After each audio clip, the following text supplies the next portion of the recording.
শুরু হয়ে গেল আরেকটি গোড়দৌড় প্রতিযোগিতা। বন্ধুরা দেখতে পাচ্ছেন দুটি ঘোড়া দ্রুত গতিতে ছুটে চলছে। একটি হলো শাওন রাজা এবং অন্যটি হলো সুজন সখী। আমরা এই মুহূর্তে দেখতে পাচ্ছি সবার আগে দ্রুত গতিতে ছুটে চলছে শাওন রাজা ঘোড়াটি। কার্টুন গোস্বার দক্ষতায় শাওন রাজা ঘোড়াটি দ্রুত গতিতে ছুটে চলছে। ঠিক তার পিছনে রয়েছে আরেকটি ঘোড়া, সেটি হলো সুজন সখী।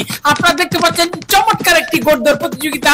আমরা আছি সুনামগঞ্জ জেলার জামালগঞ্জ থানা কাঠালিয়া মাঠে গ্রাম বাংলার ঐতিহ্যবাহী ঘোড়াদৌড় প্রতিযোগিতায়। আপনারা আমাদের সাথেই থাকুন। আমরা এই মুহূর্তে দেখতে পাচ্ছি এখনো এগিয়ে রয়েছে শাওন রাজা ঘোড়াটি, ঠিক তার পিছনেই রয়েছে সুজন সখী ঘোড়াটি। দেখা যাক রাজা নাকি রানী, কোন ঘোড়াটি বিজয়ী হয়, শাওন রাজা নাকি সুজন সখী। আমরা দেখতে পাচ্ছি শাওন রাজা ঘোড়াটি রানী পদে তার পিছন থেকে রানী সুজন সখী এখন ডান দিকে। আরো একটি চক্করে খেলা শেষ হয়ে গেল। এখনো সমান তালে এগিয়ে যাচ্ছে দুটি ঘোড়া, হাড্ডাহাড্ডি লড়াই করে রাজা রানীর লড়াই। দেখা যাক শেষ পর্যন্ত রাজা নাকি রানী, কোন ঘোড়া বিজয়ী হয়। একটি পুরুষ ঘোড়া এবং আরেকটি নারী ঘোড়া, সুজন সখী এবং শাওন রাজা। শেষ পর্যন্ত থাকুন, দেখুন অসাধারণ এই গোড়দৌড় প্রতিযোগিতা। আমরা আছি সুনামগঞ্জ জেলার জামালগঞ্জ থানার কাঠালিয়া মাঠে গ্রাম বাংলার ঐতিহ্যবাহী ঘোড়াদৌড় প্রতিযোগিতায়। সারা বাংলাদেশের যুব সমাজ যখন ফ্রি ফায়ার, পাবজি, রয়্যাল আকর্ষণের শিকার, ঠিক তখনই এই অসাধারণ ঘোড়দৌড় প্রতিযোগিতা আয়োজন করেছে সুনামগঞ্জের জামালগঞ্জ থানার কাঠালিয়া গ্রামবাসী। আমরা তাদেরকে জানাই অসংখ্য অসংখ্য ধন্যবাদ। আপনারা দেখতে পাচ্ছেন এখনো সমান তালে রাজা রানী হাড্ডাহাড্ডি লড়াই করে চলছে। চরম উত্তেজনায় ভরপুর খেলা, কেউ কাউকে ছাড় দিতে নারাজ।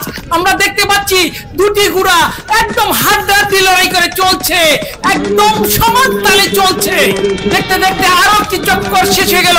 এটি শেষ চক্করের খেলা। এখনো সমান তালে রাজা রানী হাড্ডাহাড্ডি লড়াই করে চলছে। আমরা দেখতে পাচ্ছি এই মুহূর্তে রাজাকে টক্কর দিয়ে রানী এগিয়ে যাচ্ছে, অর্থাৎ শাওন রাজাকে টক্কর দিয়ে সুজন সখী এগিয়ে গেল। আমরা দেখতে পাচ্ছি এই মুহূর্তে সুজন সখীকে টেক্কা দিয়ে আবারও এগিয়ে গেল শাওন রাজা ঘোড়াটি। কখনো এগিয়ে যাচ্ছে রাজা, আবার কখনো এগিয়ে যাচ্ছে রানী, কখনো সুজন সখী, কখনো আবার শাওন রাজা। দেখা যাক চরম উত্তেজনায় ভরপুর খেলা। আবারও এগিয়ে গেল সুজন সখী। শেষ মুহূর্তের খেলা, শেষ বলো যার সব বলো তার। দেখা যাক শেষ মুহূর্তে কোন ঘোড়াটি বিজয়ী হয়, শাওন রাজা নাকি সুজন সখী, রানী নাকি রাজা। আমরা এই মুহূর্তে দেখতে পাচ্ছি একদম শেষ মুহূর্তে পিছন থেকে হারা দেওয়ার চেষ্টা করছে শাওন রাজা ঘোড়াটি। এখনো এগিয়ে রয়েছে সুজন সখী ঘোড়াটি। আমরা দেখতে পাচ্ছি রানী অর্থাৎ সুজন সখী একদম বিজয়ের লক্ষ্যে প্রায় পৌঁছে গিয়েছে, কিন্তু না, হঠাৎ করে পিছন থেকে আক্রমণ করলো শাওন রাজা ঘোড়াটি এবং শেষ মুহূর্তে এসে সুজন সখীকে হারিয়ে কার্টুন ঘোড়সওয়ারের দক্ষতায় বিজয়ী হয়ে গেল শাওন রাজা ঘোড়াটি। আমরা একটা চমৎকার হাড্ডাহাড্ডি ঘোড়দৌড় প্রতিযোগিতা দেখলাম। দুটি ঘোড়া সমান তালে এগিয়েছিল, শেষ মুহূর্তে এসে একদম অন্তিম মুহূর্তে এসে বিজয়ী হয়ে গেল শাওন রাজা। এতক্ষণ সাথে থাকার জন্য ধন্যবাদ সবাইকে।